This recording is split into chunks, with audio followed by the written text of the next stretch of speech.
Ang mabuting balita ng Panginoon, ayon kay San Juan.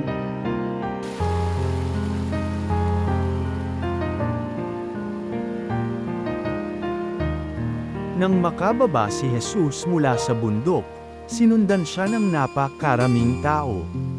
Lumapit sa kanya ang isang kitungin at lumuhod sa harapan niya. "Ginoo," ang wika niya, "kung ibig po ninyo, ako'y inyong mapagagaling." Hinipo siya ni Jesus at sinabi, "Ibig ko, gumaling ka."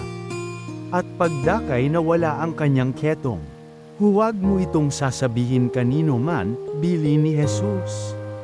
"Pumunta ka't pasuri sa saserdote.